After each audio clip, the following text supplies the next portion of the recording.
Viene a visitar jueves y viernes. Viene Salamone a hacer visitas por acá, por algunas instituciones, y estamos evaluando cuál va a ser la recepción. Sí, sospecho que están preparando un ramo de rosas. Sí, algo así. Varios. Sí. Bueno, empezamos con la entrevista. Te cuento, se construyó a partir de un texto, un poco, tal vez no sé si llegaste a escuchar algo, que hemos trabajado durante la semana, y fue construida por parte de algunos de los estudiantes y algunas estudiantes del curso, y es lo que te vamos a preguntar durante la jornada. En el curso en general estamos abordando el estudio de dinámicas entre el sistema educativo y el sistema de ciencia y técnica, entendiendo a este último como impulsora de las políticas públicas y del estatus científico universitario actual. Ajá. En este contexto, y haciendo énfasis en la orientación de la temática de género que vos venís trabajando, ¿nos podrás compartir qué problemáticas del sistema educativo, qué problemáticas en aquel momento motivaron tu dedicación a esta área en específico? Bueno, muchísimas gracias por la invitación. Encantada de estar compartiendo, aunque no sea en copresencia, pero compartiendo finalmente con las jóvenes generaciones, que es nuestra mayor apuesta. Mi elección, por los motivos que luego se transformaron en sí, claramente, una abierta y sostenida perspectiva de género, sobre todo en mi vuelta profesional como historiadora. Como ustedes dijeron, de base soy socióloga, pero tenía una asignatura pendiente. En realidad me gustaban varias humanidades. Filosofía también me hubiera gustado muchísimo, en síntesis. Una vez que di vuelta esa perspectiva profesionalizada de investigación con la historia, sin olvidar, obviamente, que gran parte de mi acervo formativo desde ya y de parte grande de la erudición que venía de la sociología. Quiero decirles que todo eso se hizo una conjunción con mi adhesión al feminismo durante mi exilio en Brasil. Y ahí hay una conjunción existencial de pulsiones feministas, de interrogaciones feministas sobre la ciencia y el mundo y las condiciones de imposibilidad todavía existentes acerca de una equidad completa humana. Entonces eso me llevó al campo, primero, de los estudios. Una parte de mi conversión como historiadora lo hice en realidad sobre estudios de la educación y los sectores subalternos, entre los que estaban las mujeres. Pero dediqué una parte primera a qué pasaba con la educación y la ciencia entre los sectores trabajadores. Siempre había un capítulo importante destinado a la condición femenina. Y después de esa saga, que llevó más o menos, yo creo que unos 9 años, dije, bueno, ahora directamente voy a emprenderla con la historiografía de las mujeres, primero, o historiografía de las relaciones de género. Y más recientemente, por impulso desde luego, de la enorme saga en torno de los derechos de ciudadanía, de la diversidad sexogenérica, tuve un gran fuerte empeño también por analizar históricamente lo que había pasado con las agencias pro derechos de esa enorme ahora en eso arco, como estamos en biología. Me parece acertadísimo poner en juego que la biología no es un destino, que la biología no sabe que se llama biología. Yo creo que esa es una cuestión que a ustedes les puede interesar, que mi perspectiva es en realidad la acomodación del deseo y la sexualidad. No, tiene muy poco que ver con lo biológico y tiene muchísimo más que ver con todo yo diría, con todos los desafíos y coyunturas que presenta la existencia sociocultural. El contar cómo me fui transformando hace 20 y tantos años que hago historia de las mujeres y de las sexualidades disidentes, pero cada vez más estoy, por otra parte, no dejo de formarme en aspectos teóricos y sobre todo muchísimos empeños últimos de acompañar las posibilidades modificatorias, inclusive que he acompañado las enormes excursiones que han hecho recientemente las neurocientistas feministas que han constituido una red importante, a las que efectivamente me gustaría propagandizar en esta circunstancia. Buenísimo, Dora. Te queríamos preguntar en la misma línea, si pensás que el actual sistema universitario ayuda o no a reducir las desigualdades sociales y de género. Y en el caso de que pienses que no, ¿de qué reformas en la educación serían útiles para reducir estas desigualdades? Bueno, la pregunta no puede ser más ambigua. Hay un sí y hay un no. Es decir, la respuesta no puede ser, es casi de oxímoron, sí, no. ¿Por qué? Porque efectivamente ha habido muchos avances epistémicos planteados por los feminismos de muchas características. Hay muchos feminismos, no hay un solo feminismo, pero a mí me interesan aquellos que se han obviamente colocado una perspectiva epistémica mucho más incisiva, más radicalizada, más llena de cuestiones y de tentativas de resolución de interrogantes. Entonces, lo que yo quiero decir es que de alguna manera el conocimiento epistémico que tiene que ver con estos fundamentos dados más recientemente, estamos hablando de una gran revolución que se produce en los 60 para acá, la revolución teórica feminista. Entonces, de alguna manera han ido colocándose jerárquicamente en las posiciones interesantes del conocimiento de las universidades. Pero no es suficiente, de ninguna manera. Todavía padecemos, yo diría, estamos frente a una esclerosis en gran medida, y voy a aludir desde ya, no solo a lo que tiene que ver con los repertorios a menudo pasados por las universidades especialmente, que son medios aletargados. Yo hago una crítica a cierto letargo que tiene el conocimiento dado por las universidades. Desde mi perspectiva, voy anunciando algo, porque después vamos a hablar de la crisis y todo lo demás, tiene que ver con la falta de acompañamiento actualizado que tienen los tópicos de todas las disciplinas.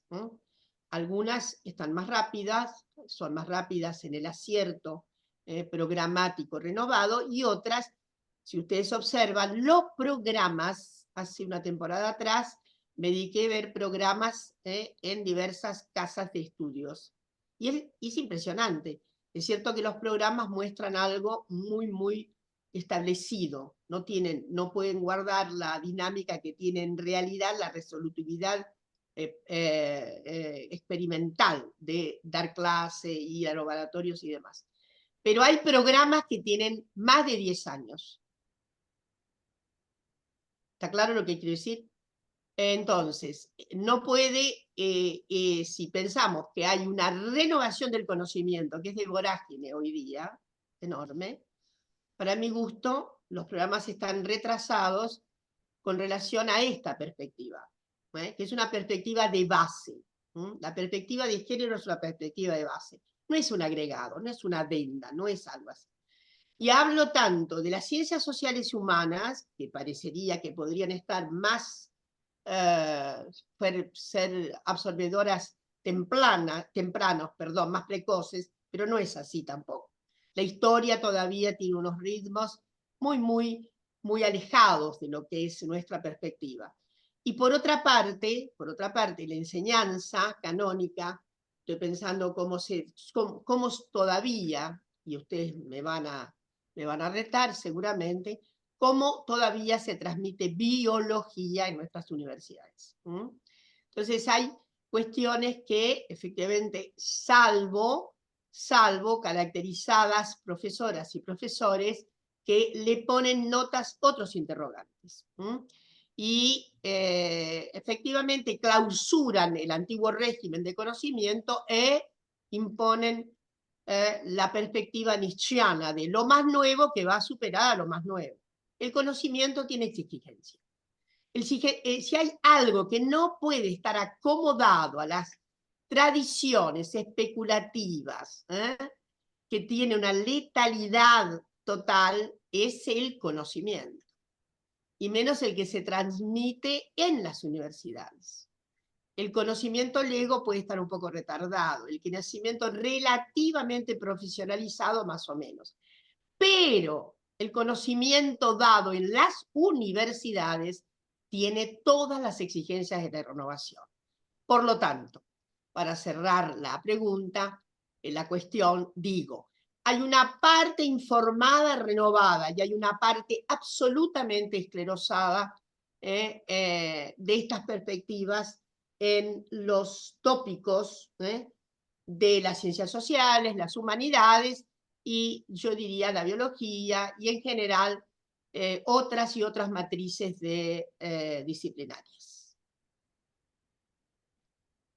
Gracias. No te vamos a apretar. No, me quedé pensando, aparte me quedé pensando y vinculándolo con algo que venimos charlando. Te cuento, la edición pasada del curso, para este mismo módulo, lo que estuvimos discutiendo era los cambios en el currículum de las materias, de los programas, entendiendo cómo se incorporaba o no contenido de ciencia, tecnología y sociedad, contenido del área CTS, en los programas de la universidad en particular. Y en los formatos en que se incorporaba, ¿no? Si era como contenidos anecdóticos, si era como alguna unidad, o si se incorporaban materias completas en carreras como biología. Nada, lo vinculado con justo lo que está haciendo Dora, me parece que acopla muy bien. Nada, siguiendo adelante con la entrevista, más allá de eso, en particular en tu experiencia como investigadora del CONICET y como participante del directorio del CONICET, ¿consideras que la vinculación entre las universidades y el sistema de ciencia y técnica, cómo aporta o no a sostener estas desigualdades? Y ya sé que es una pregunta ambigua, seguramente, pero bueno. También caben ciertas ambigüedades, depende cómo, dónde. No es automatismo, ¿está claro? Es cierto que tenemos una apuesta a la sinergia. Tenemos una apuesta. ¿A una sinergia de qué? No de negatividad, no que vaya un trancamiento hacia atrás. Tenemos una apuesta a que esta composición, que es institucionalmente, CONICET y universidades, ha significado desde el punto de vista institucional, para ambas entidades, yo creo que pasos importantes, en la medida que efectivamente se ha combinado bien, por un lado, digamos, se han combinado los recursos y se han combinado las preguntas, las cuestiones. Entonces, me parece que ahí yo he apostado siempre a las entidades de doble comando. Siempre mientras estuve en el CONICET como directora, alenté muchísimo a que hubiera, obviamente, esas combinaciones, a que las unidades fueran de doble dependencia, y a menudo hasta de triple, porque puede haber también asociaciones con, por ejemplo, instituciones provinciales, ¿no? En suma, la apuesta institucional mía ha sido muy fuerte a esto. Dos, eso no quiere decir que, digamos, además otra perspectiva que es muy pragmática, la reunión de recursos o la inyección de recursos cuando una parte está menguada. Lamentablemente estamos atravesando una zona crítica, estamos en una turbulencia impresionante y efectivamente los recursos van a menguar en una y en otro lugar, esto es así. Pero a mí me parece que hay operaciones, operaciones interesantes que han surgido de esta reunión. Y hay otras cosas en las que una podría decir no se fue tan más adelante de lo que planteábamos y que se podía haber planteado. Algún tipo de tópicos, de cuestiones, de problemas, han significado yo diría, una lógica de fragua muy interesante.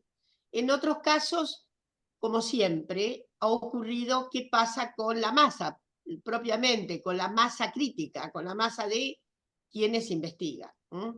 Y, digamos, podemos tener casos muy, muy exitosos. Exitoso yo lo llamo al sentido progresivo crítico de la ciencia y su proyecto, obviamente, tecnológico, que de ninguna manera podemos desabonar, ¿no?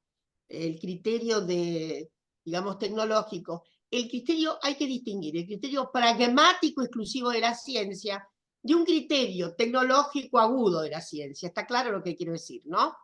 Porque en estas temporadas se confunde epistemológicamente.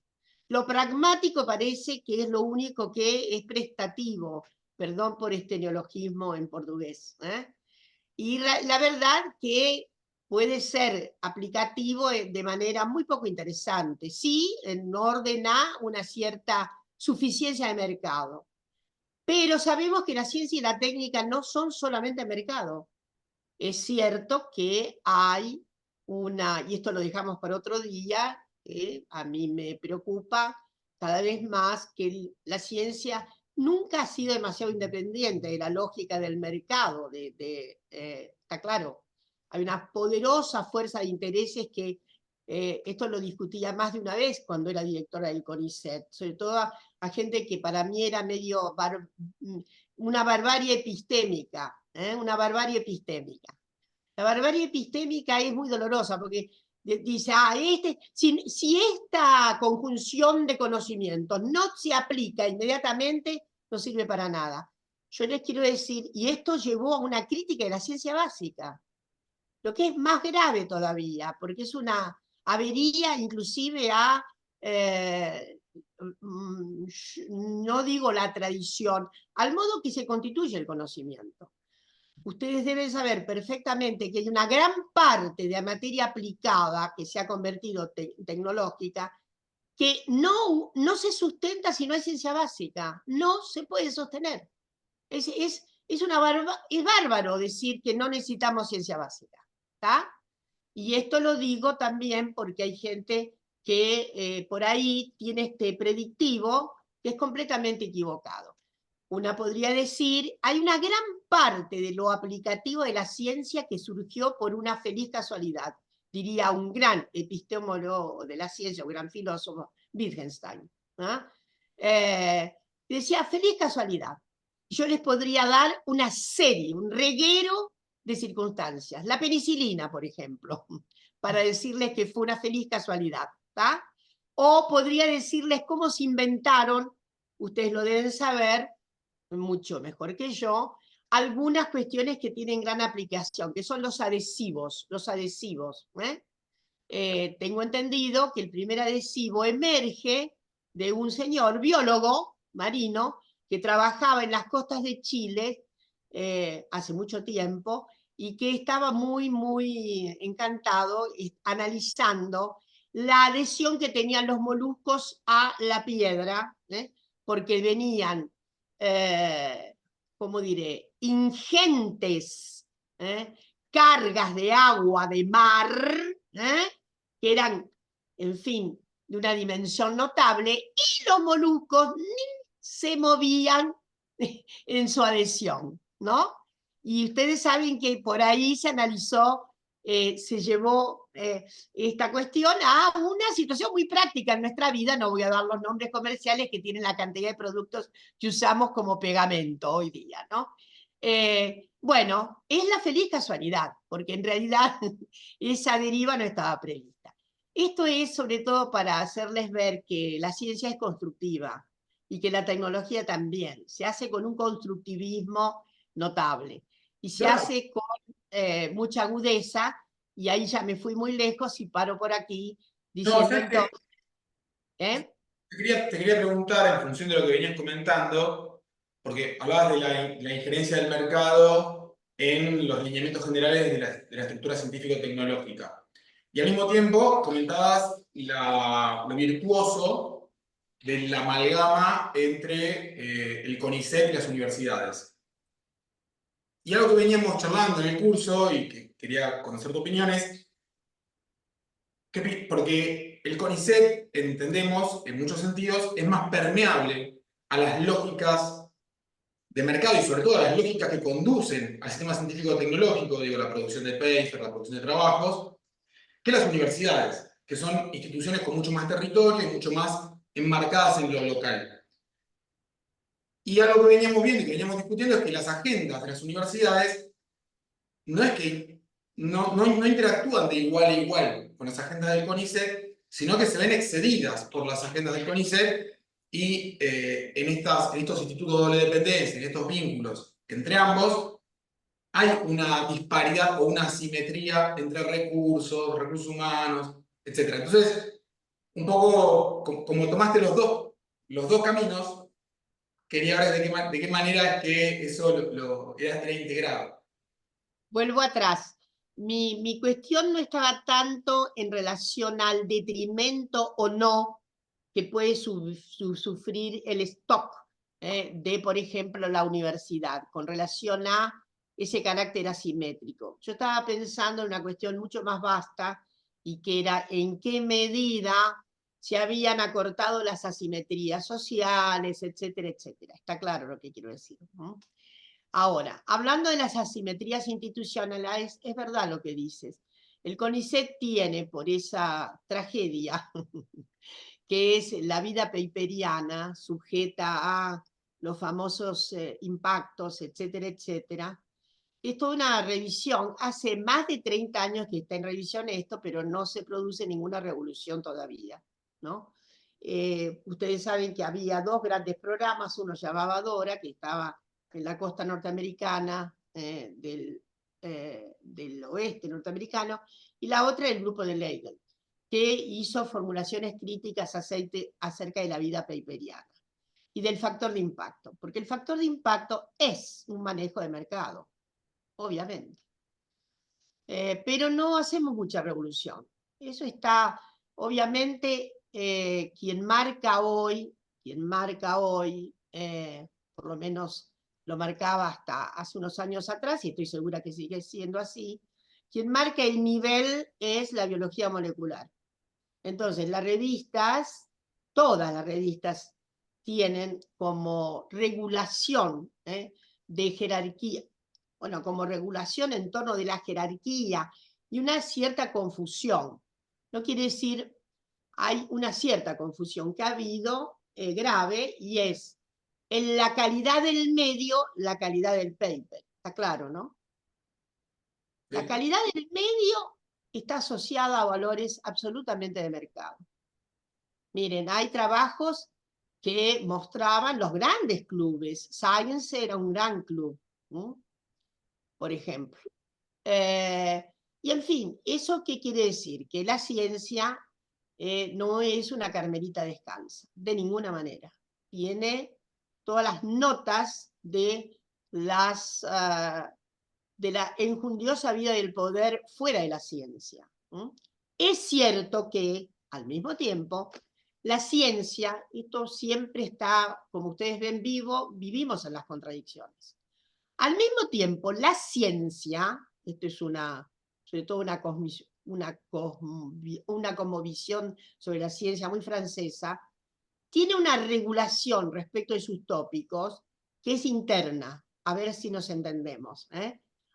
Los cambios, dice la epistemología francesa, se dan por cambios internos a la ciencia. En cambio, el gran trazado anglosajón, aunque parezca mentira, es una ciencia mucho más articulada socialmente, mucho más a merced de lo que serían los poderes fuera de la ciencia.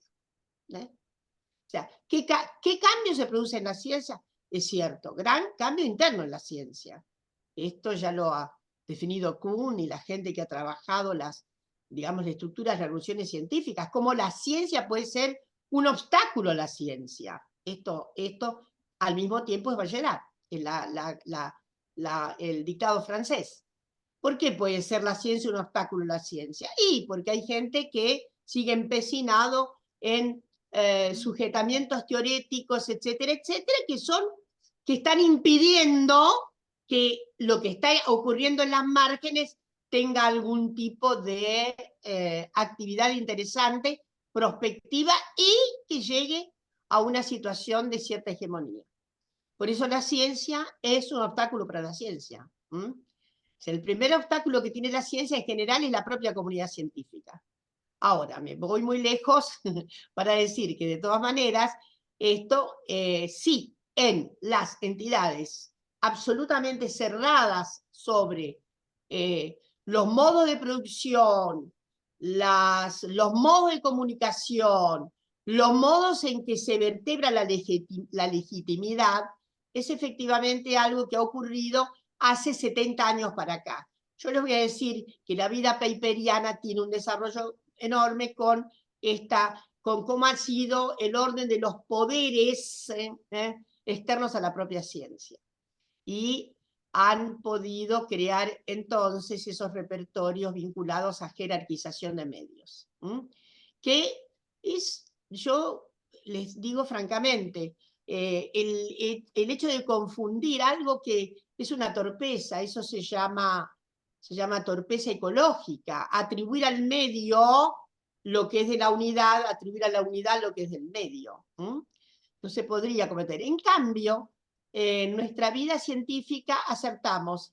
Está en la revista que tiene factor de impacto 10.1, lo que es mucho, ¿no? Está perfecto, está muy bien. Y ustedes saben que en realidad hay como una circunstancia de mucha perplejidad.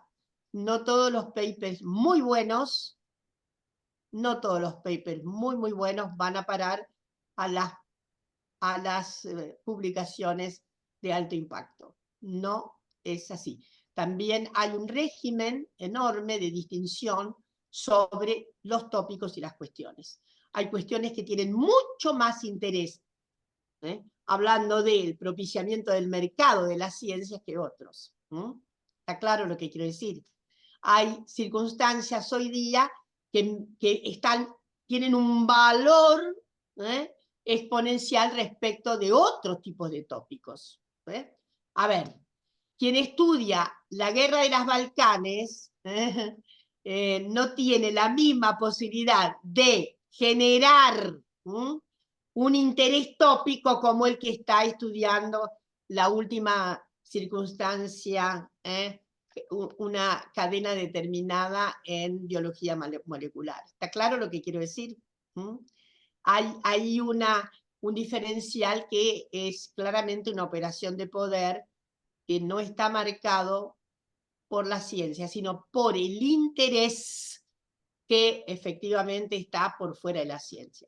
No obstante, dada esta criticidad, digo, sin embargo, es posible hacer una ciencia, digamos, la ciencia tiene una regulación interna respecto sobre todo de las manifestaciones de novedad, de creatividad y demás, que felizmente pueden a veces hasta separarse del imán que significa, el atractivo que significa, hay muchos recursos para esto, hay mucha plata para esto, hay mucho interés, etcétera, etcétera, etcétera. ¿Está claro? Ahora te voy a... ¿Se va entendiendo lo que digo? ¿Están entendiendo? Sí, sí, sí. ¿Sí? ¿Sí? Aquel grupo que está allá se va entendiendo. Te voy a sacar un poco del tema científico-tecnológico y te voy a volver a traer al tema universitario específicamente. Y perdón porque esto va a ser un poquito más largo, pero es necesaria la introducción. Veníamos leyendo que, según Boaventura de Sousa, cuando él habla de la crisis de la universidad del siglo XXI, plantea la crisis en términos de tres valores, ¿no? Una crisis de hegemonía, una crisis de legitimidad y una crisis institucional.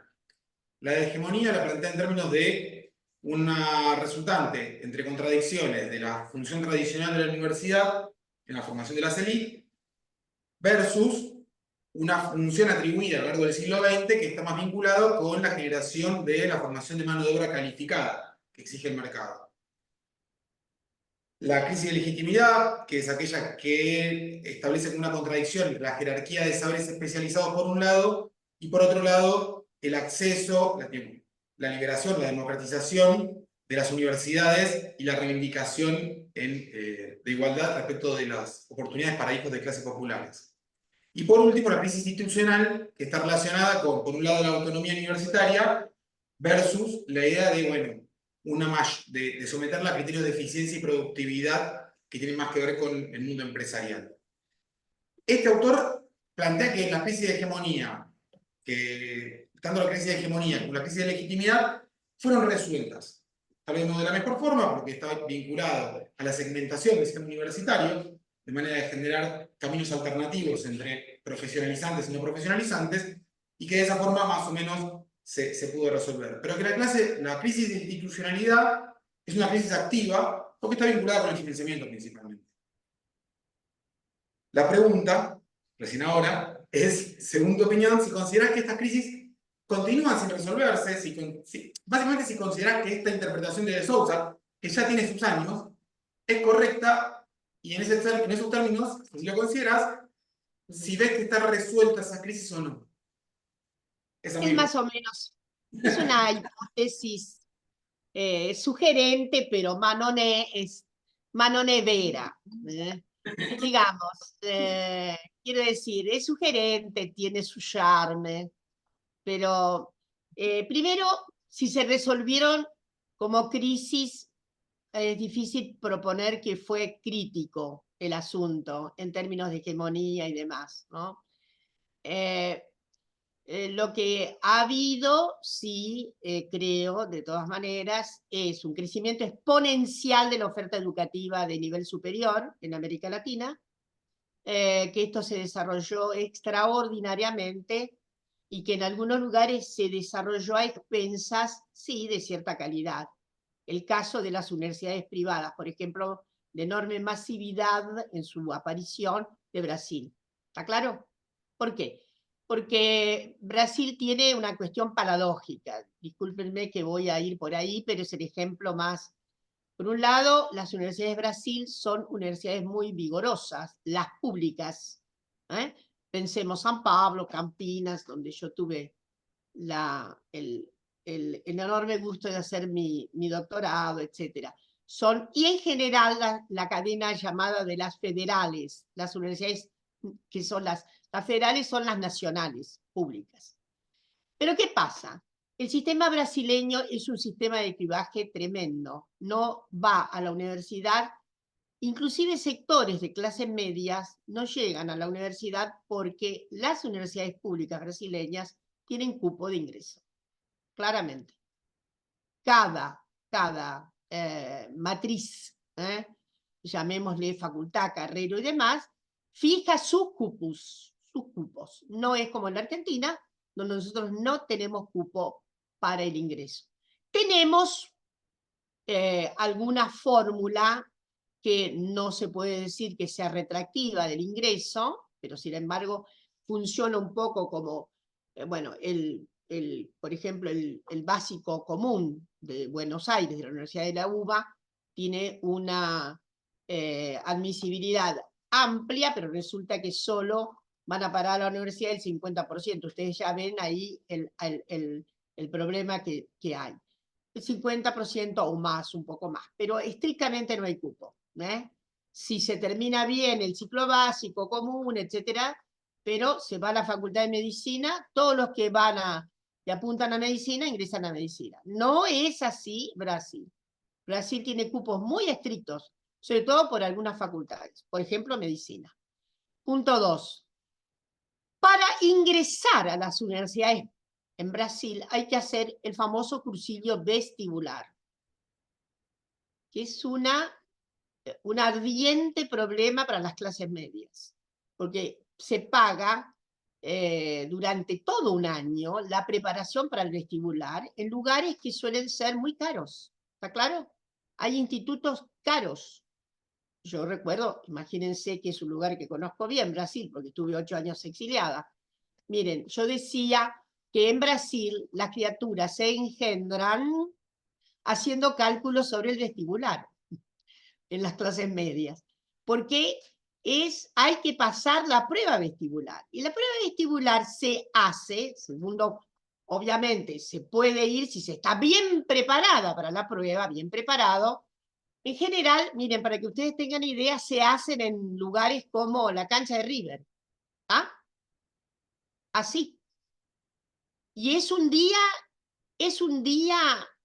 a ver, casi letal para las familias y para los postulantes.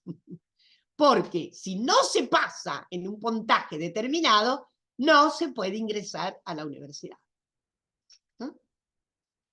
Entonces, ha quedado en Brasil esa reserva de universidades muy mala calidad, que van a hacer una absorción de aquellos que han quedado abajo en la meritocracia del vestibular y que son de muy mala calidad. Y en general, por supuesto, son universidades pagas con unas cuotas que permiten que sectores medios bajos, por ejemplo, hagan enorme esfuerzo y paguen, pero son de muy mala calidad, y han crecido exponencialmente. Brasil es uno de los países que más cantidad de universidades privadas existen de mala calidad. Entonces hay ahí me parece que esto es todo un problema, porque sí hay que pensar que esta situación indemocrática, piensen ustedes que es el puntaje que se obtiene en el vestibular. Bueno, ¿cuánta gente inteligente queda fuera ese día? ¿Cuántísima gente de gran valor se queda por afuera? Y no va a tener la oportunidad de una buena formación. Entonces, a mí lo que me sigue preocupando es si, por un lado, la universidad, dos cuestiones, volviendo sobre de Sousa, ¿no? Primero, ¿cuál es la fina calidad democrática que tiene la universidad? ¿Cómo da oportunidades a quienes tienen vocación para empeñarse en una carrera? Dos, la vieja pregunta es, ¿las universidades están solo para profesionalizar o deben cumplir otros papeles? ¿Está claro lo que...? Esto es una vieja cuestión. La vieja universidad profesionalizante. Tres, para mi gusto, sí, yo creo que la universidad tiene que cumplir los dos papeles. En primer lugar, tiene que actualizar el conocimiento todo lo que pueda, lo dije al principio, esa es su obligación. Y al mismo tiempo tiene que actualizar todo lo que pueda la idea de derechos humanos fundamentales. Tiene que captar lo máximo que pueda. Y la tercera cuestión que quiero decirles es que la universidad cumple su papel interesante, aproximando más ciudadanía, aunque la gente curse solo 2 o 3 años. ¿Se entiende? Para mí es fundamental que las personas puedan allegarse a la universidad. Si se profesionalizan o se tornan importantes gestores y además, y se puede desde ya, ese es el paso para construir una arquitectura científica y además empinar empinar todas las capacidades para creación tecnológica y para renovación, no dejo de pensar que la universidad tiene un sentido fundamental de dignificar y de aproximar ciudadanía. ¿Está claro? La universidad tiene que aproximar ciudadanía. Si las personas pudieran, y esto es en demérito absoluto de lo que piensan por ahí, o lo que es la ratio liberal, liberal ya no está de moda. Si fueran auténticos liberales, habría otro compromiso con la universidad. Está claro lo que quiero decir, ¿no? Entonces, resumo. Para mí la universidad, en todo caso, tiene la deuda pendiente de hacer todo lo posible para hacer del conocimiento una circunstancia la más renovada posible. No puede, lo que le pedimos a la universidad desde el punto de vista de lo que funcionalmente está llamada a ser, es hacer todo lo posible para una renovación del conocimiento. 2, hacer todo lo posible para una captación del mayor número de personas, del mayor número de alumnas y alumnos. Con independiente, no puede tomarse como un indicador de eficacia, de eficiencia en todo caso, el número de egresados, y lo digo sinceramente, sino el número de personas que pudieron pasar, aunque sea una temporada, por la universidad. Porque ese paso por la universidad ya indica, es un indicador bastante interesante de que se ha dado un paso en orden a su vía. Seguimos exigiendo que tiene la universidad de hacer un traspase fundamental de conocimiento, de información y de formación para elevar la condición humana. Para mí estas son las dos cuestiones que tiene que hacer la universidad. Una muy buena formación y una muy buena apertura para que pueda pasar por ella el menor número de gente.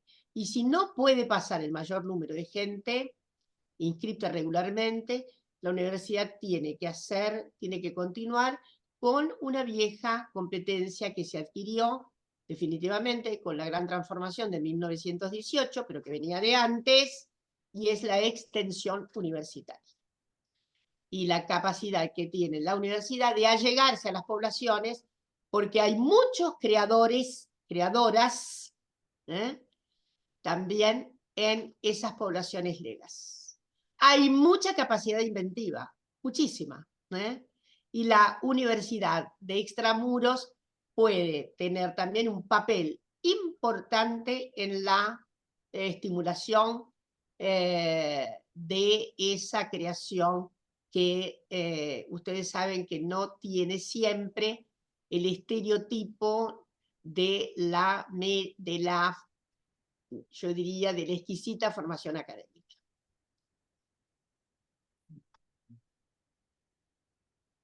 Me quedé pensando un poco en la respuesta que dabas respecto a lo que habíamos leído de Sousa y esta idea que trajiste vos con respecto a la realidad de la universidad brasileña. Y creo que me queda me surge una pregunta en función de lo que venís comentando, porque no me queda claro en el modelo de universidad brasileña o de educación superior brasileña qué espacio queda para los sectores populares. Porque vos hablaste del esfuerzo de los sectores medios en el ingreso a esa universidad pública. Y después cómo eso derrama al desarrollo excesivo de las universidades privadas de baja calidad. Pero en ningún momento hablaste de los sectores populares. Entonces no termino de entender si lo que hay es una exclusión directa o si hay algún otro sistema de compensación social, por decirlo de alguna forma. Muy buena la cuestión. Y no los mencioné porque tienen una exclusión de hecho. Los sectores populares de Brasil no están en condiciones de pagar vestibulares a sus hijos y a sus hijas. Es demasiado sacrificio. Son muy costosos esos cursos, muy costosos. Es un grupo de profesores a los que hay que pagar para formarse a veces más de un año, para poder rendir el vestibular. Y la verdad que no encuentro en las capas muy más abajo, incluso digo, clases medias bajas tienen muchísimas dificultades. Ahí ya estaríamos colindando con los sectores populares, pero esto hablamos de sectores populares, de los sectores trabajadores, de las enormes ramas que existen de trabajo informal en Brasil, que son millones y millones de personas. Todavía Brasil, a pesar de los grandes cambios ha habido, muy grandes, en las épocas recientes, no puedo dejar de reconocer el esfuerzo que hizo Lula, inclusive por asistir con alimentos a la población. Pensemos en esto, ¿no? La población de Brasil es una población, bueno, y con Bolsonaro volvió hacia atrás, en donde falta a veces comida, esta cuestión brutal que está apareciendo en nuestro país, ¿no? Piensen ustedes en la cantidad de personas en Brasil que permanecen con una exclusión. Sí, además, quiero decirles, la alfabetización en Brasil. La alfabetización en Brasil, el sistema educativo en Brasil demoró mucho tiempo en ponerse en una condición de poder asistir realmente a los sectores populares. Hay una gran devoción, ahora lamentablemente en nuestro país ocurre desde hace por lo menos 40 años lo mismo, de las clases medias, por la educación privada. Y agrego más, la educación media brasileña, de muy buena calidad, está en el sector privado. Hay muy poca red de escuela media pública, todavía. Yo era una rara ave en Brasil. Mis hijas iban a la escuela pública. Y por supuesto que vivía en forma querellante con mis queridísimas amigas y amigos de clase media, porque decía, en la medida que ustedes no presionan para mandar a sus hijos a la escuela pública va a quedar en una situación deteriorada, porque es así. Las clases medias suelen empujar muy fuertemente sobre todo la educación. Las clases medias tienen gran capacidad para reclamar, etcétera, etcétera, en realidad frente a las instituciones, ustedes lo saben muy bien. Y los sectores populares no tienen esa capacidad, inclusive enunciativa, que una señora de clase media tiene para ir y decir, te está tratando mal a mi hijo, ¿no? En suma, desde el punto de vista de una educación mucho más democrática y extendida, la Argentina tiene un galardón transhistórico, por su pionerismo, lo mismo que Uruguay en materia de educación básica popular desde fines del siglo XIX. Pero en Brasil eso se constituyó, miren, después, muy a mediados del siglo pasado, todavía, mediados. En 1960 la tasa de analfabetismo de Brasil era todavía escalofriante. Llegaba casi al 30%. Entonces, hago estas comparaciones porque es necesario decir que, una vez más, que tremenda es, primero, la mera desigualdad en sí misma es tremenda. Es un dato muy poco soportable. Que unas gentes puedan y otras no puedan, de ninguna manera. Y la segunda es una cuestión de yo diría, de un cierto imperativo lógico para la condición humana.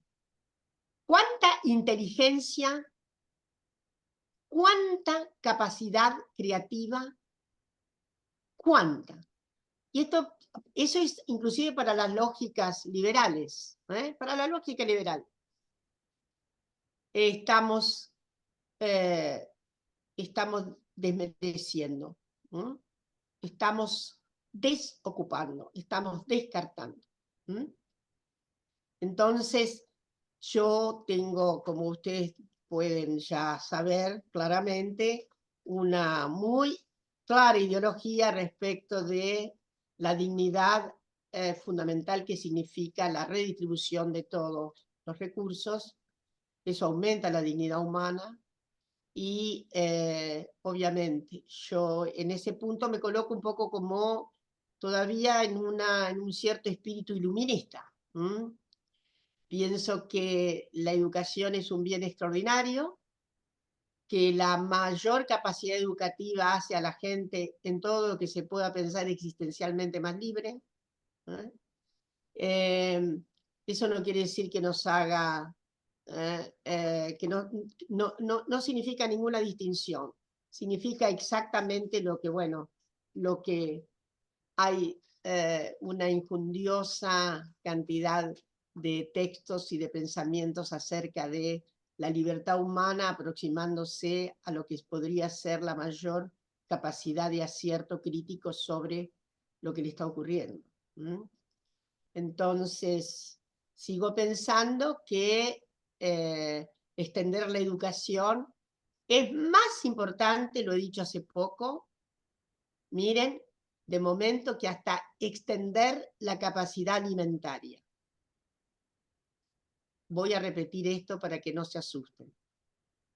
Estoy segura de que coartar la educación finalmente es mucho más grave que coartar la capacidad alimentaria, porque la capacidad alimentaria en algún momento se consigue, pero una tamaña distinción humana entre algunos que tienen saber y poder y otros que no lo tienen, es una brecha gravísima y que efectivamente es una avería para la especie, una enorme avería para la especie. Bien. ¿De qué pensamos ahí? Ahora, te llevo a la formación de nuestros profesionales, de nuestros universitarios, en términos de la función del Estado, ¿no? La función del Estado como tal, la de formar profesionales universitarios desde las universidades y las casas de estudio.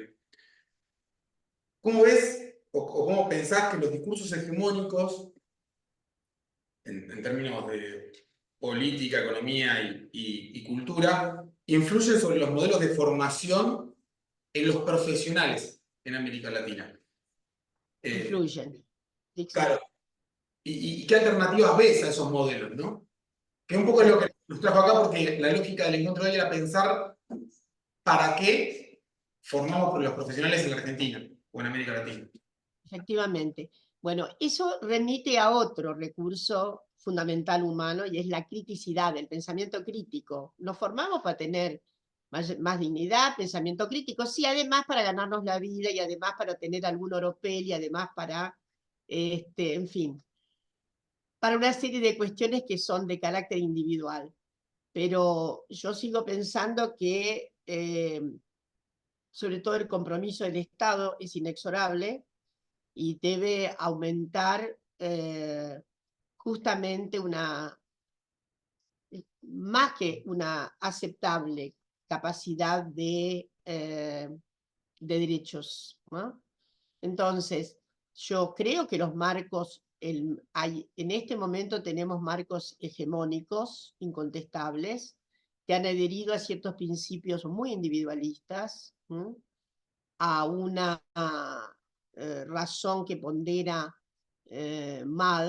muy mal, acerca de los elementos fundamentales para la convivencia. Y que esa hegemonía que en este momento está viendo de manera muy clara, muy expresiva, que ha desplazado casi, pero sospecho que siempre es momentáneo, los ciclos son así, pero estamos frente a una hegemonía de digamos, la hegemonía de un pensamiento que supone poner en una, yo diría, en una situación casi abdicatoria, la condición social humana. Porque la condición nuestra es una condición social. ¿Qué es lo que caracteriza a nuestra condición Homo sapiens sapiens? ¿Caracteriza qué? Que no somos sino socialmente, relacionalmente. Somos lo que es un constructo social. No podríamos hablar sin otras y otros. No podríamos hablar, lo saben ustedes muy bien. El aparato fonador es un aparato de potencia. Si no tiene estimulación, no habla. No podríamos tener orden simbólico. Bueno, no podríamos tener lenguaje. No podríamos tener el espectáculo soberbio que significa que con el lenguaje, además nos constituimos como sujetos. Todo eso remite ¿a qué? A la sociabilidad elemental en que está tramada la condición humana. Y bueno, entonces, nada de esas cuestiones están hoy en rigor en la base de la sustentabilidad del pensamiento hegemónico que se ha tornado de centro derecha y gravemente ha ido siendo más de ultraderecha, con unas circunstancias amenazantes sobre la vida democrática, muy amenazantes. Entonces, pero me voy a, sobre todo, acentuar el aspecto de la meritocracia, el individualismo, la gestión individual. La verdad que un laboratorio es una colmena. Ustedes saben perfectamente que un laboratorio es una colmena. Ahí siempre lo he dicho, casi un pequeño modelo socialista.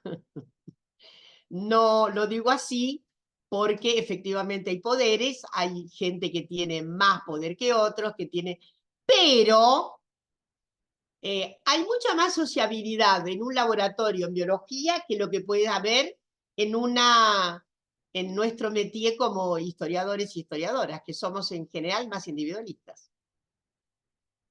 En suma, me fui poco lejos, pasé por Marte, pero ahora vuelvo y les digo, esa hegemonía del individualismo es una paradójica situación sobre la estructuración de la condición humana. Es una paradójica contradicción acerca de cómo nos constituimos como seres humanos. Y bueno, lo que hay que formar es profesionales con pensamiento crítico, que se den cuenta, que siempre se den cuenta, inclusive que se den cuenta a quién estar sirviendo con lo que hacemos. Dora, Sí, dime. de lo que venís comentando, hay una relación, una dialéctica entre nuestra realidad afectiva hoy y los profesionales que formamos, no solo hoy, sino que los que venimos formando, los profesionales que venimos formando, no hace 5, no hace 10, sino hace 20, 25, 30 o 40 años. Entonces, quería remitir un poco tal vez a ese trayecto y pensar cuánto de esa herencia, cuánto de esa formación de profesionales en las universidades públicas argentinas tiene que ver con la realidad efectiva hoy. No sé si se entiende la pregunta. Lo digo distinto. ¿Qué responsabilidad le cabe a las políticas que se han ejecutado en el ámbito académico de formación de profesionales de encontrarnos con esta realidad efectiva?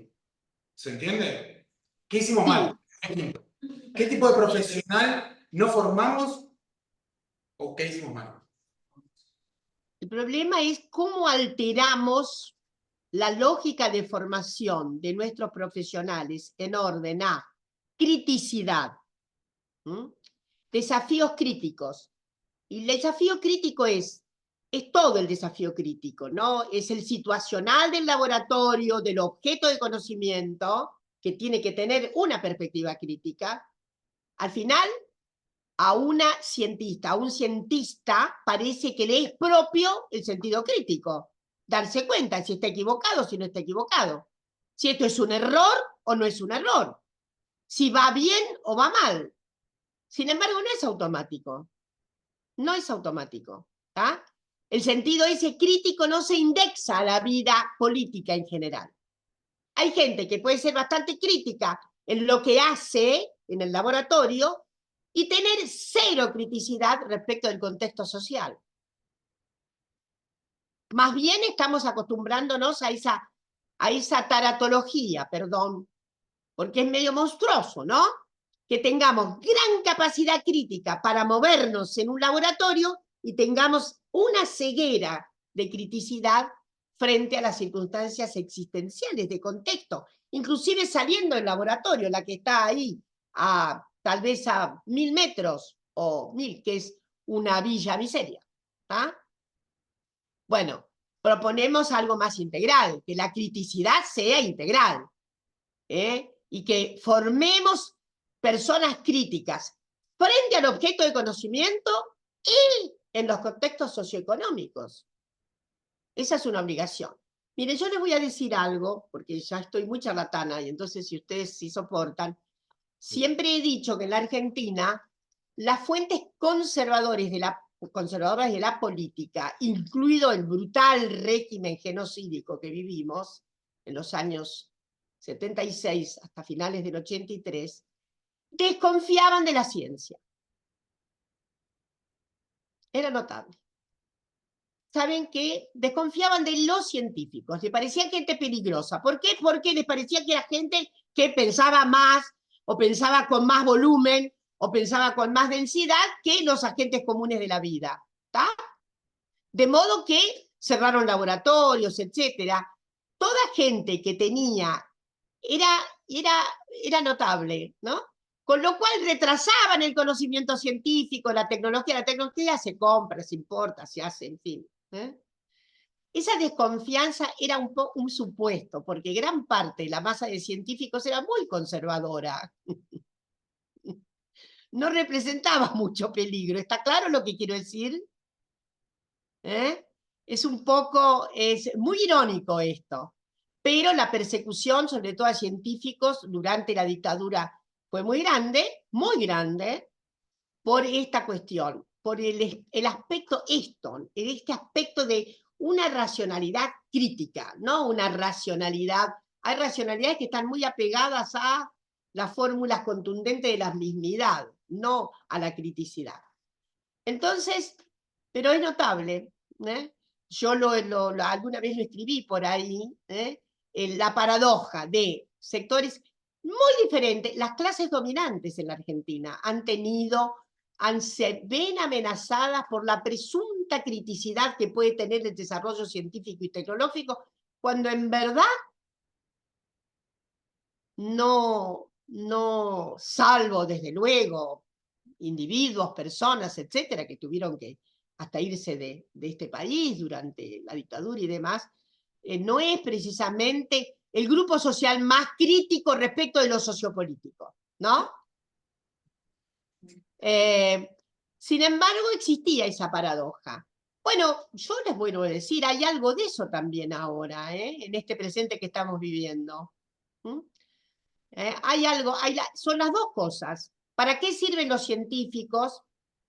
Que es una pregunta bizarra y bárbara, una pregunta de una epistemología bárbara, de barbarie.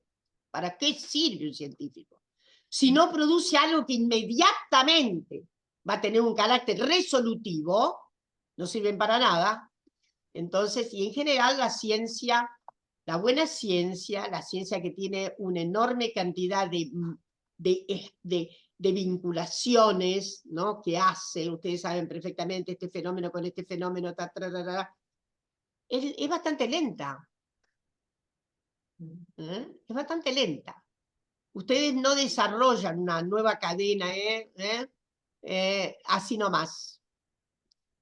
Y eso se da mal contra lo especulativo pragmático.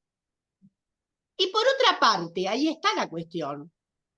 Como la ciencia además es demorada, en general, salvo felices casualidades, los empeños de recursos son largos. Hay que apostar a eso mucho tiempo. ¿Quién puede apostar a eso mucho tiempo? Solo el Estado, porque el mercado no puede apostar tanto tiempo. El mercado quiere que todo se liquide rápido y que el bien venga rápido para ver cuánta lucratividad tengo. De modo que hay que pensar que las ciencias básicas están muy amenazadas, más que nada, en este momento. ¿Mm? Ahora, vamos. Porque tienen mucha, son apreciablemente lentas. En suma, creo que me fui un poco por las ramas, pero lo que quiero decir es que la criticidad es inexorable. Todo eso nos hace pensar en, sí, que hay que persuadir sobre modelos críticos integrales, no sobre solo los tópicos que tratamos, sino sobre nuestra sede existencial, nuestra existencia, la existencia humana. ¿Mm? Ahora, vamos encarando el final de la entrevista ya y no quiero dejar pasar del hecho de agradecerte por la paciencia y por el tiempo dedicado. Un poco las mismas preguntas las fuimos tocando en distintos momentos, pero las vamos a retomar como para cerrar la idea. Si lo pensamos, tal vez no lo que decíamos, no en la realidad, no en el día de hoy, pero sí en las últimas décadas, a lo largo de las últimas décadas, ¿qué alianzas, con qué sectores sociales se generaron alianzas que le dieron valor en la sociedad a lo que es el empleo científico? Digo, porque hay una jerarquización del empleo científico, del científico y la científica en el contexto de la sociedad. Esa alianza, ¿con qué sectores de la sociedad consideras que se dio y, y, y el porqué tal vez de esa alianza, de la crisis de esa alianza, si es que está en crisis? Algo Es difícil, es muy difícil plantear con qué sectores hubo alianzas. Más bien es capilar, ¿no? Más bien, y tiene que ver con el producido por cada ciencia. ¿Ah? Una podría decir, dentro del panorama de las ciencias sociales, no es ¿cuál fue la mayor demanda de empleabilidad de sociólogos tal?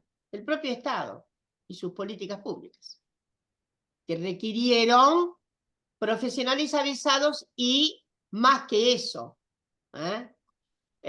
una actividad inclusive innovadora en materia científica. No podría decir tranquilamente que en la mayor demanda de empleabilidad de profesionales egresados de las universidades en el campo de las ciencias sociales tuvo que ver con el desarrollo de equipamientos del Estado.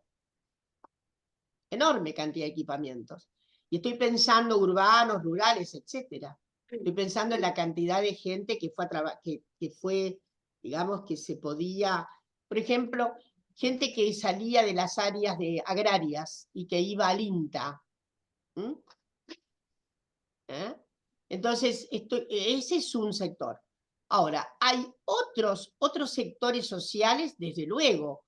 Hay una parte del mercado elaboradora, el mercado de fármacos, obviamente, tiene muchísimo que ver con el producido de laboratorios rigurosos.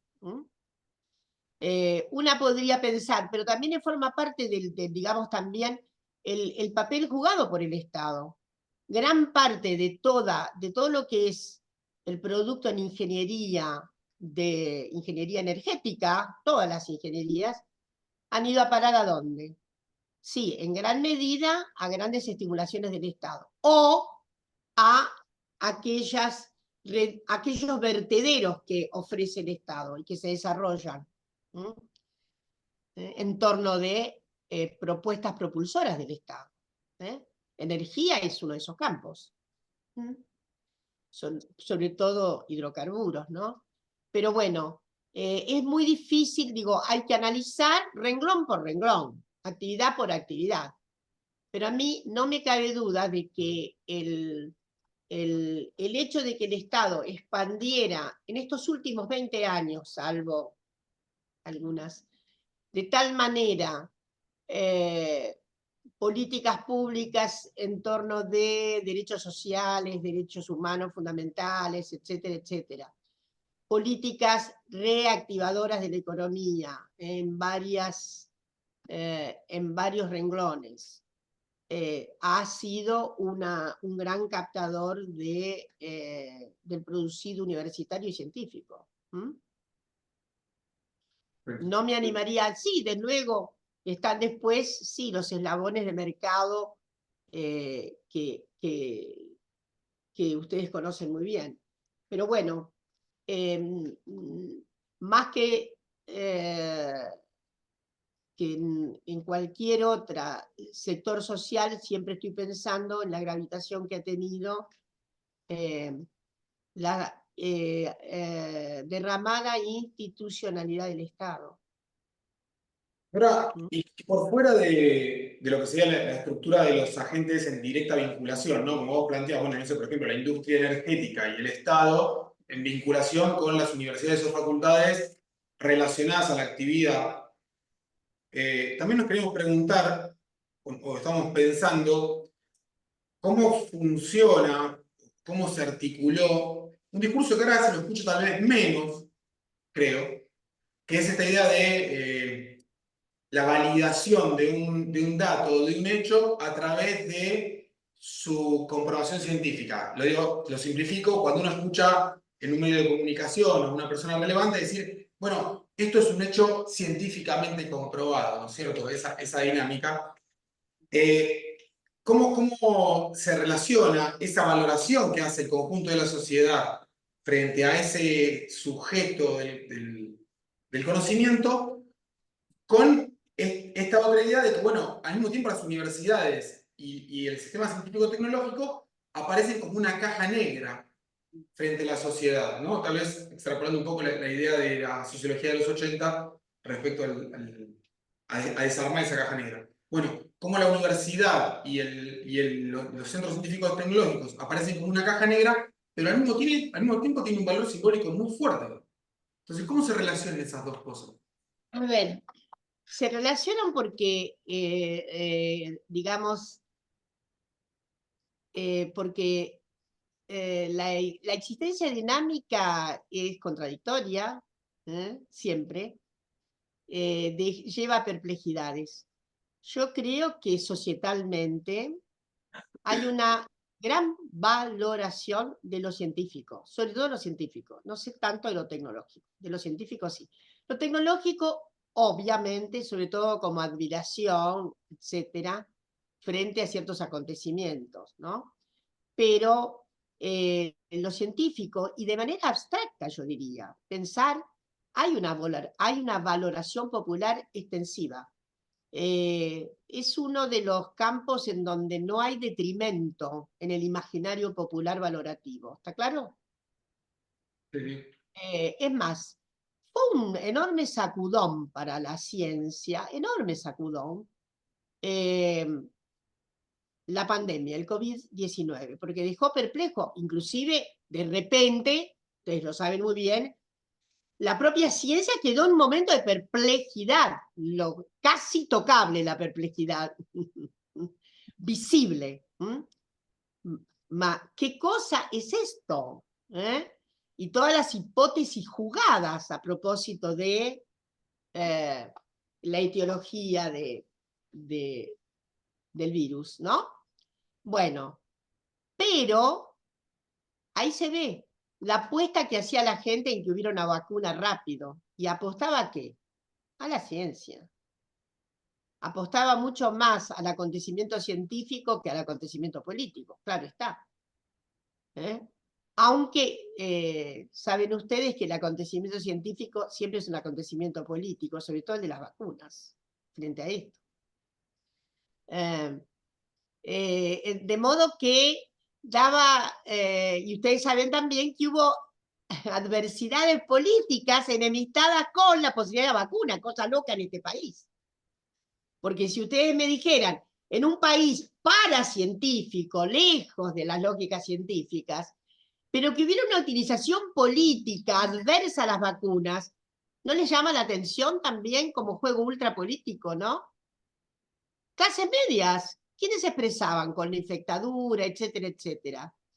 Todavía no hemos analizado más profundamente, digo, les cientistas sociales, debemos todavía obligarnos a más interrogantes acerca de qué pasó con el imaginario social, que suele valorizar más que por ahí pensamos los sectores populares a la ciencia, en que hubo una contraposición por el desideratum político. Fíjese a dónde se puede llegar, ¿no?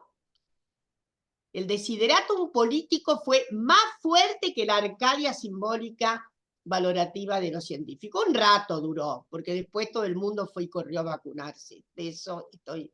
Obviamente, eso era el campo expresivo del lenguaje político. Pero el otro campo, el campo de la necesidad pura y dura, llevó a todo el mundo rápidamente a tener las vacunas, a querer las vacunas para sí. Pero bueno, todavía hay mucho sobre eso, pero insisto en que hay una conformación transsocial importante, valoración transsocial que está ¿cómo diré? Que es transversal a toda la sociedad valorativa sobre la ciencia. Debe ser de los estatutos de mayor valor social. Por ahí hubo una aproximación acerca de cuáles son las instituciones degradadas, no las voy a mencionar, pero y cuáles son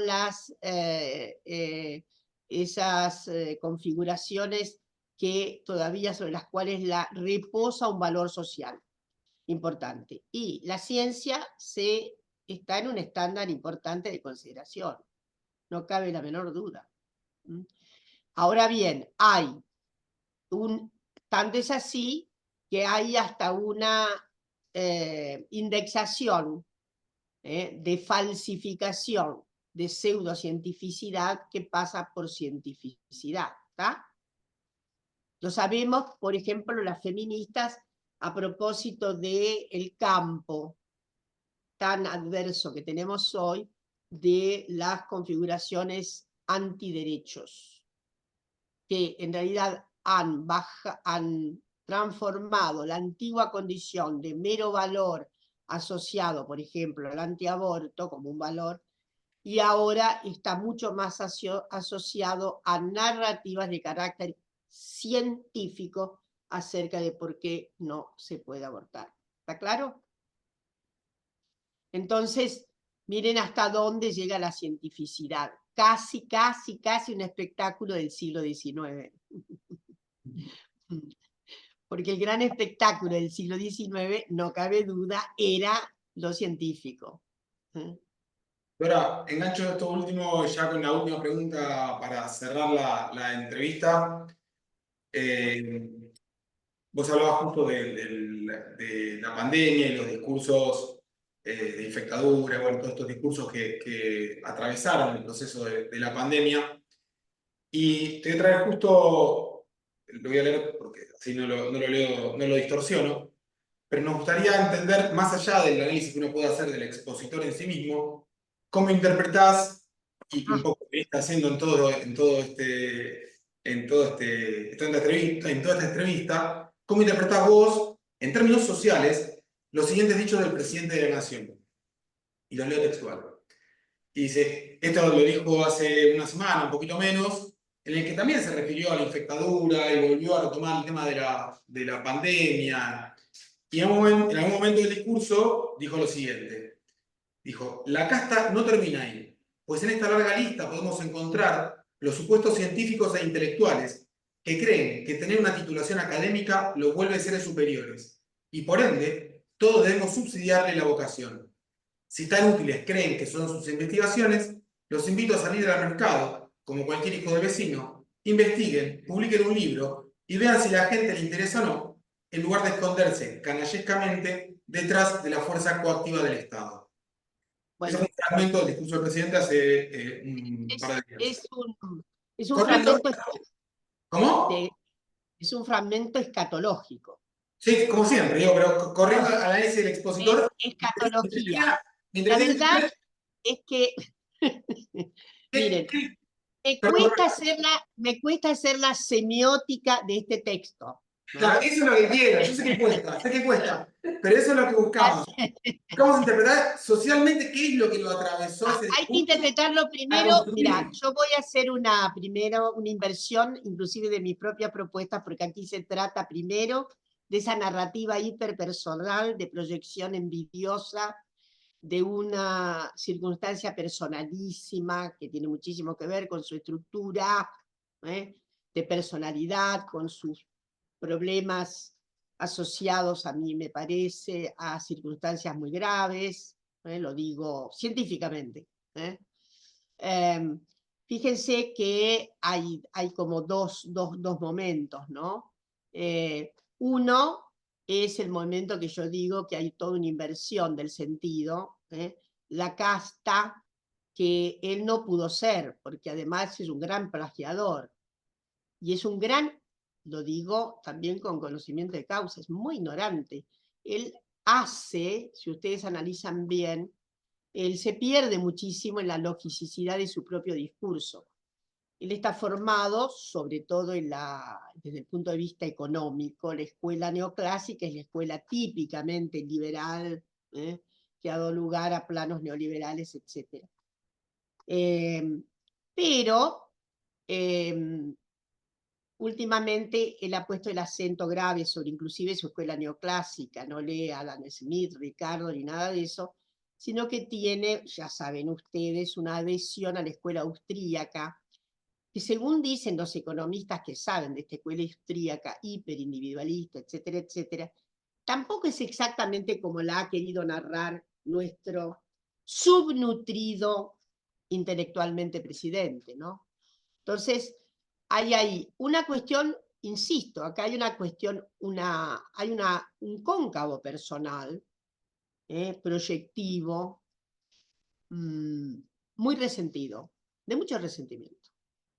Hay ahí un resentimiento básico, por no ser el intelectual que efectivamente, por no serlo y por no tener la investidura científica. Hay algo proyectivo, insisto, personal. Y la otra cosa es que, desde luego, todo el valor que concierne a lo que concierne a su perspectiva tan irritantemente menguada, es que si lo que producimos no es mercantilizable, no es producido. Lo cual es un angostamiento, pero casi, yo diría, pornográfico. Un angostamiento tremendo. Si nuestro producido no es mercantilizable, si no se desafía para lo que dice y salir al mercado, ¿qué quiere decir? Que los bienes que producimos, nuestros bienes científicos, tienen que ser mercantilizables, lo cual es, insisto, eso es. ¿Cuánto? Al mismo tiempo, es un oxímoron, porque gran parte del producido científico finalmente convertido en tecno, etcétera, etcétera, ha sido bien utilizado por el mercado. ¿Está claro?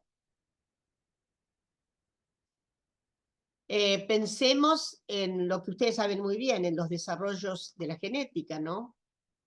En cómo han ido después a parar a circunstancias seguramente no queridas, porque este es el otro dilema que tiene la ciencia a veces. El producido de no querido. No hablemos del desarrollo de la bomba atómica, de la bomba de hidrógeno, etcétera, ¿no? Los producidos no queridos, para los cuales siempre hay que tener, siempre una mirada crítica, proyectiva. Sabemos que hay producidos que efectivamente se pueden deformar, transformar, etcétera, y ser completamente contradictorios con el propósito de aumentar la dignidad humana. Pero bueno, yo creo que hasta aquí paro con la semiótica esta. No, Dora, ¿sabes qué? Escuchándote, lo que pensabas, cómo este discurso, ¿no? En particular, no tanto respecto a la parte científica, sino tal vez más al principio de lo que planteabas, a lo académico estrictamente, si no quiere, más vinculado justamente a la formación universitaria. Vos rescatabas hace un ratito la valoración social que tiene el rol del científico, la valoración social que tiene el rol del universitario en el conjunto de la sociedad. Y lo traíamos el caso de la pandemia, el desarrollo de vacunas, la voz autorizada de, no sé, y traigo por ejemplo a Khan cuando aparecía por televisión hablando de virología. Y cómo en ese discurso, tal vez para intentar analizar por qué grieta se filtra este otro discurso. Y Bueno, este ver discurso, cuánto arraigo tiene el conjunto de la sociedad o no. ¿Qué valoración haces vos? Un discurso de esta índole, ¿no? yo creo que esto no puede ser penetrativo, más que epidérmicamente penetrativo. No puede, por lo otro, porque hay una colisión grande con la valoración que se hace una valoración grande que se hace del científico y con la oportunidad de pasar por la universidad, aunque la universidad ya no sea tan estridente en el producido de un profesional que por ahí emerge, no hemos hablado de esto, y gana menos que alguien que no pasó por la universidad, necesariamente. ¿Está claro? Porque es así la circunstancia. Sin embargo, desde el punto de vista de la atribución valorativa, del orden más abstracto y simbólico, del orden del estatus, diríamos en sociología, siempre hay una situación asimétrica, ¿no? Siempre va a contar desde el punto de vista societal y básico, es un profesional, es un científico. Son dos cosas. La ciencia tiene un valor importantísimo, transversal. ¿Mm? Quienes operan en la ciencia obviamente están asociados a ese valor. Probablemente tengan menos jerarquía el profesional egresado, digo, en esa valoración. Sin embargo, sigue contando, sigue siendo muy estimulante en las capas medias y abajo, en los sectores populares más. Miren, ahí quiero decir algo. A diferencia de Brasil, pobre en que los sectores populares no tienen oportunidad de ir siquiera al vestibular, es muy difícil eso. En nuestro país es completamente diferente. Yo estoy segura de que hoy, a diferencia de lo que ocurría hace 40 y 50 años atrás, 50 años atrás en una familia popular, un obrero de la construcción que tenía 4 hijos y que no tenía la Universidad de Quilmes como hoy la tenemos. Acá me refiero al conurbano porque es más fácil hacer ejemplos con esto. Entonces, sobre todo allí era una cuestión muy patriarcal y muy asociada al ser masculino. El pibe llegaba apenas a la escuela secundaria, no se le pedía para nada todavía esto, y no iba a la universidad porque había que ir a trabajar y se acabó. A trabajar. Miren, esto ha cambiado notablemente hoy. Pongamos la misma casa, un obrero bastante profesionalizado de la construcción con 3 hijos, y esto corre también muy por cuenta de mi identificación con la condición femenina popular, tiene una universidad a 20 cuadras de la casa y la familia hace sacrificio, pero mantiene al chico o a la chica en la universidad. Sobre todo al chico, al que antes le decía, anda a trabajar. Ahora es mucho más común encontrar un discurso muy similar al de las capas medias de antes. Prefiero que se reciba. Prefiero que trabaje poco, no trabaje, pero que se reciba. Esto era muy típico de la clase media, ¿está claro? Entonces, pero hoy se ve en los sectores populares, desde luego se veía en los sectores populares. La coyuntura actual es dramática, es inédita. Por lo tanto, todo está corrido de lugar. Estoy hablando en términos abstractos de lo que podía pasar hace 6, 7 años atrás. En donde tener una universidad cerca de la casa significaba que la familia dijera, las familias, el pibe, 18 años, empezaba a estudiar, yo prefiero que estudie, porque era además el primero de su familia que iba a la universidad.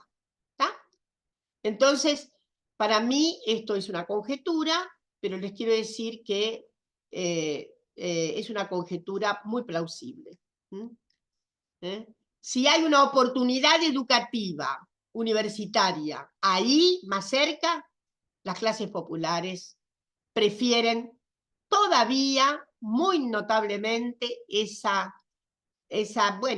habilitación, que no deja de tener los tonos de lo que un gran historiador inglés llamaba la respetabilidad.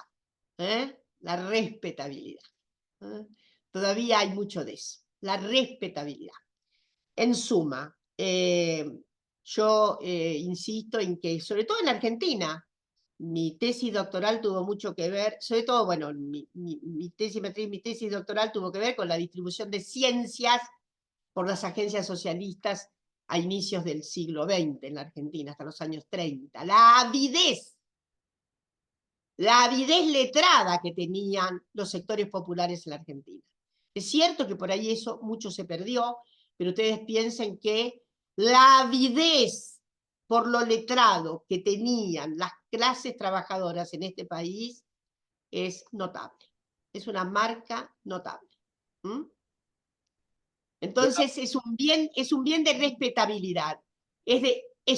Por eso además con mucha más fuerza nuestro país reconoce como un derecho social y humano fundamental la educación superior. Creo que nos queda claro por qué pensás que la penetrancia de ese discurso es epidérmico.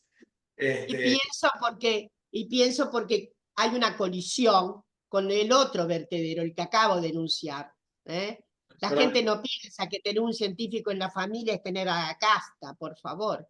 Que tener un profesional en la familia es que alguien se convierta en casta. Es un disparate. Pero bueno, yo les digo que algún día sí, habrá ánimo para recuperar esta semiótica tan extraña, tan extraña, y es una semiótica casi del inconsciente. El inconsciente, lo voy a decir y por favor no le atribuyan rigurosamente el sentido inmediato. El inconsciente es paranormal. Dora, Nuestro inconsciente es paranormal. Bueno, ya estamos no sé si ustedes... comentar más. No, para nada, ha sido un gusto grande. Disculpen lo animada que por ahí es la charla, que si los ha aburrido, todas las disculpas. Para nada, estuvo perfecta. Disculparnos a nosotros si nos excedimos en el uso del tiempo, porque nos pasamos un poquito de lo que habíamos acordado. Queremos agradecerte y bueno, no sé si querés transmitir algo más. No, yo apuesto fundamentalmente a las nuevas generaciones. Y desistan de pedir experiencia a las viejas generaciones. Desistan de pedirle experiencia a las viejas generaciones. Porque las viejas generaciones, tenemos mucha experiencia que, como decía hoy, ayer lo repetí, siempre lo repito, sobre todo cuando estoy con gente que hace de la ciencia su propia circunstancia existencial. Ustedes entenderán. Cuando Pedro Nava, un gran historiador, un novelista brasileño, gran novelista, cumplió 80 años, cosa increíble, para una que ya lo pasó, y le hicieron una entrevista en Brasil, era en Brasil, obviamente, la entrevistadora joven, muy joven, le pregunta: don Pedro, ¿qué puede decirnos de su experiencia, de su aquilatada experiencia? Y el tipo dijo algo formidable: pero mi hijita, ¿qué voy a decir de mi experiencia? Eso es inútil. Mi experiencia es lo mismo que pensar en un auto que tiene los faroles para atrás, dados vuelta. Y me parece formidable. La experiencia se hace con el contexto situacional vivido. Entonces, ¿qué transferencia de experiencia puede haber? Nada. Ustedes son los que efectivamente tienen que marcar sus experiencias propias, generacionales, societales y en el campo científico. lo mejor para cada quien. Y muchísimas gracias por esta hermosa oportunidad. A vos, Dora, muchísimas gracias. Gracias. Bueno, Gracias. al resto de la